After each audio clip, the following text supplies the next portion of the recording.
Hello friends, welcome to TMXing Adventures. Lisa here.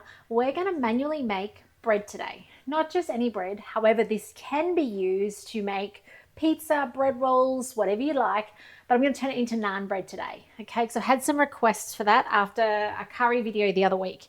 So let's bring up the scales.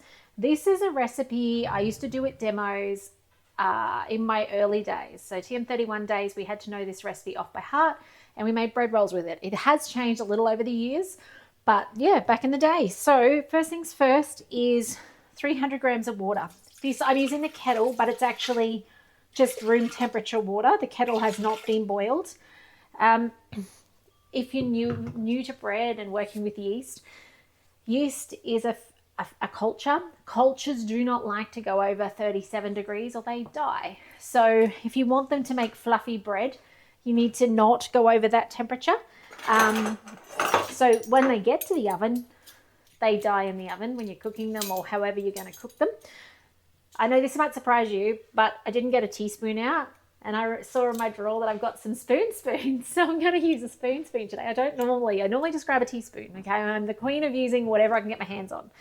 So yeah, you'll see some recipes with bread heat yeast up to 37 degrees with water. I'm not going to worry today. Our climate here in Queensland is warm enough that it will happily prove in a warm spot. So I don't need to do that. So I'm going to put it out in the sun and just leave it out wrapped in a thermomat and that'll let it prove. And the proving is important because it allows the gluten in the bread to relax. Now, if you are gluten-free, this is not for you and you cannot swap in gluten-free flour, okay? It will not work. You need to be using the artisan gluten-free loaf or the gluten-free pizza recipe I just shared recently, or just have a look on Cookidoo. There are so many to choose from, okay? So this one, not for you. Now, we're going to now put into the Thermomix, so I put 2 teaspoons of yeast, and I even measured them for probably the first time in a video in years. We're going to tear our scales back. We're now going to add flour. Now, we're not adding just any flour. We're adding something called baker's flour. So if you are new to Thermomix, baker's flour becomes your next best friend. If you're not gluten-free, okay? If you're gluten-free, different story. I normally use a whole grain unbleached one, but for demos and when you want something white, this is on the store. You'll find it in 5 kilo bags at Woolworths and Coles, usually on the bottom shelf. And it is a high protein, so it means you make a fluffier loaf. If you tried to use plain flour, it would be flat. Your bread would be sad. Your bread would be like this big rather than this big, okay? So it's not so bad if it's pizza you're making, or we're making naan bread, so it's not so bad, but it's still nicer. It's nicer if it's airier and fluffier and, you know, all the things. So 500 grams of flour or thereabouts. Now we put in 30 grams of oil. And I'm using olive oil because I don't mind the flavor in it. If you want to go for flavorless, just put a veggie oil or a grapeseed oil or sunflower oil into it. And then last up is salt, which is hugely vital in any bread making, okay? You don't want to put it with the yeast. It actually kills the yeast, so you don't put them side by side, but it's what cuts through the flour flavor. So, you know, otherwise it tastes like you're licking the flour. That's not fun. So that's it. Now, if you want to flavor your bread, say you wanted to make it a sweet loaf and you wanted to put some things into it, some sultanas and dried fruit and stuff, you can certainly do that. You'd obviously add some sugar, and I would take the teaspoon of salt back to a pinch of salt. But you could then turn that into a fruit loaf with some cinnamon. It would be stunning and beautiful. You can make savory. You can put olives and sun-dried tomatoes through and things like that. There's so many ways that you can modify this to be what you like. Now, the beauty of thermomixing is it's going to knead for us. And I'm just looking around. Oh, here we go. Like, where did I put the lid? So this is going to knead for us for a minimum of 2 minutes. So I'm going to bring up my kneading function. So every machine, our TM31 has a kneading button on your little buttons. Your TM5 has it across on the grey. Your TM6 has it on your mode, so swipe across, and so does the TM7. The Thermomix needs you when we're kneading, okay? So no matter what model you've got, your Thermomix can move. So stay in the kitchen and half an eye on it, okay? I will put away my yeast because it lives in the fridge or freezer. I'll pack away the jug and all the things while this is kneading for 2 minutes. We're going to come back in 2 minutes time. We're going to put it in a thermomat. I'm going to talk about the next steps. So I will see you shortly. Okay, welcome back. You can see it moved a little bit. Can you see that movement? So it's spun a little bit. I love the little couple of minutes we get in the Thermomix. I put everything away where it went in the dishwasher, you know, all those things. Like you just get to do the things. And this looks perfect. So what we're going to do is I've got a thermomat here. Let me just adjust this camera so you can see the mat. I don't know why this camera's a bit fuzzy today. Okay. Now we turn this little cog on the bottom. What do I do with my Thermomix brush? My spatula. The spatula actually fits on the bottom of this. So you can actually turn it with the bottom of the spatula. It's pretty cool. And you can see straight away that it's pretty clean. How cool is that? So the way I make naan bread, now there are lots of different naan bread recipes out there, but I like to keep it simple. There's some things I'm happy to be really extravagant on, but naan bread, this is pretty tried, true, and tested for our family. So this is how I do it. So from here forth with this dough, I actually just push it into a nice neat ball on the thermomat. I love my thermomat. Does anyone remember when, you might have not been around then, but when we were traveling in the caravan and I forgot my thermomat and I had to order myself a new one and get it posted where we were traveling at the time. It was terrible not to have your thermomat. So fold it over, fold the sides in, fold it over, and you've got a little pillow. Now you'll know it's ready, and I will show you when it's ready. I'll come back and show you, but it's going to fill these corners.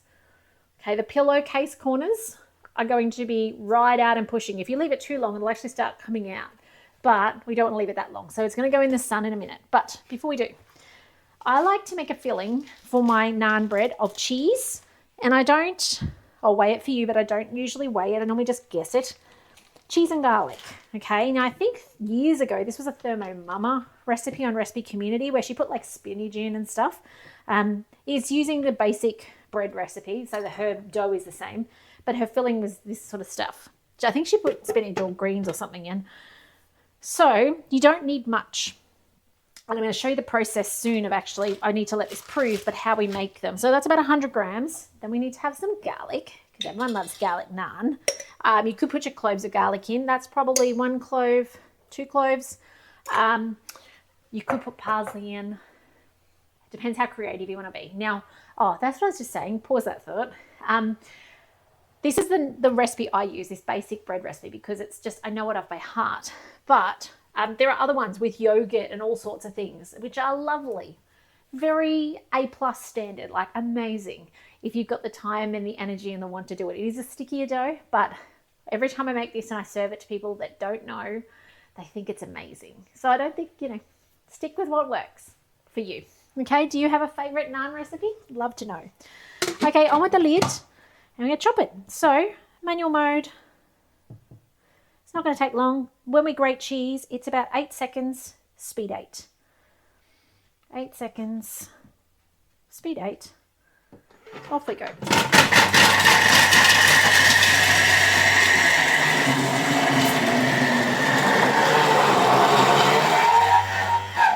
Did you hear at the end it was done? So easily. And we're done. So that becomes our filling.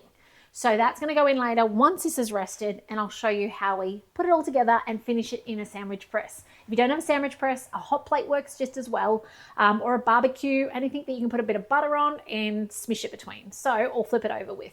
But I'll come back probably 20 minutes time, and we're going to get this together. I can't wait to show you how. See you soon. Okay, welcome back. It's been about 15-20 minutes. We've got the cheese up the back. I've made a bit of space. I've got the sandwich press on because I'm going to use that to cook mine. So I'll just get this out now. You can see the texture has changed. It's a little sticky now. So let's pull this out. So depending on how big you want them depends on how much you divvy them up. So I'm going to try and make 10. Weird number, I know. So let's put half of it aside. Here's half of it aside, okay. And what did I say, 10, so I need to go 5. So 1, 2, 3, and the last bit into 2. Now we're actually kind of making, in essence, like little bread rolls. So we start with a piece of dough. How good is the bread mat? So I'm going to want to get it into a bit of a circle because that's what I want to end up with, is a circle. I'm going to grab my rolling pin and roll it out till it's kind of, well, I'll be able to tell you how big because of the thermomat, won't I? Not quite 16 centimeters, but Nelly, you could go to 16, that's fine. So there we go, 16-ish, not quite. You can see that when dough has proven, it actually, when you roll it out, it stays. If I play with this too much, that gluten will get stressed and it will start retracting and it'll keep coming back in and you'll be fighting it, which you don't want to do. I'm going to grab my, I don't know where cameras are, my grated cheese, which is a little over grated to be honest, but that's okay. Beautiful thing is no one will notice once it's all put together in there. Go back on, there you go. So I'm just going to put a chunk in the middle and then we're going to turn this into a money bag. So we're going to do this. Sides together, end together, other end together, pinch it all so that it all gets locked together and then give it a push down. Now if you get any air stuck in here, you will get little air bubbles. So we're now going to roll this out again. So you'll see the little air bubbles.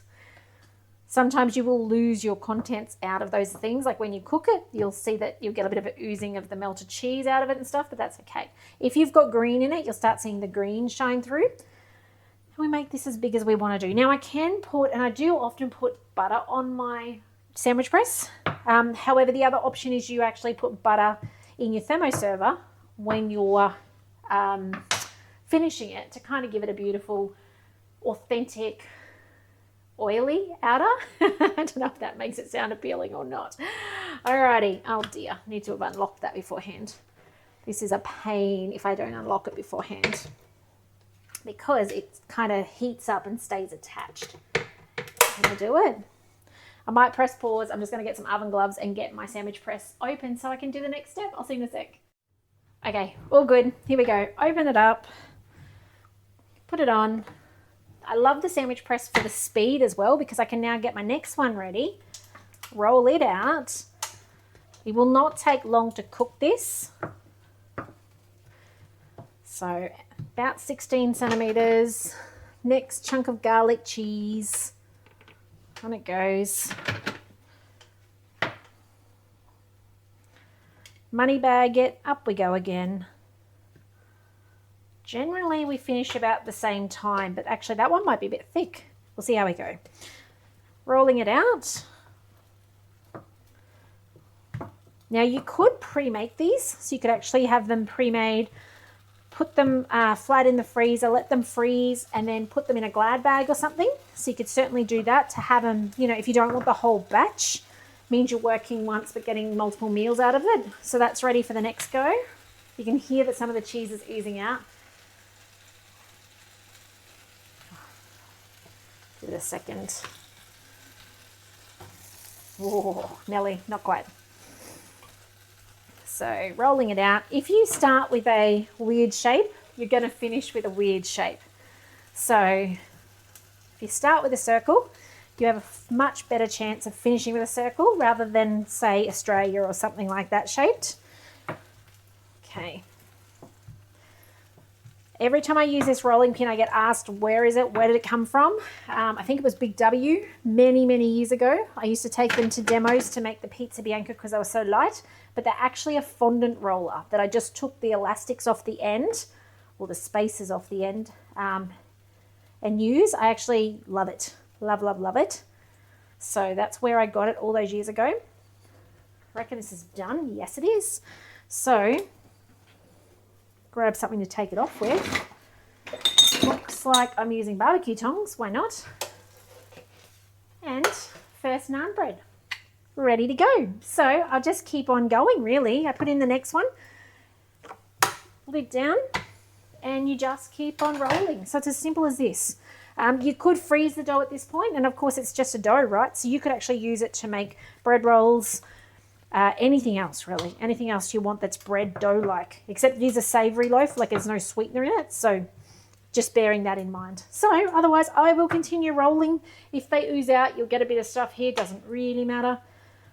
Just means you end up with a nice crispy bit of cooked cheese, which is a nice treat along the way. Otherwise, I hope this inspires you. Give it a go. Tell me what you think. But naan bread is so easy. No buying it. No numbers, no colours, no preservatives. You know exactly what's in it. But otherwise, if you've got questions, reach out. I'd love to hear from you. Remember to share these videos with friends and family who have a Thermomix. They need to know how easy it is to use it to its fullest. Otherwise, take care, and I'll see you in the next video soon. Bye for now.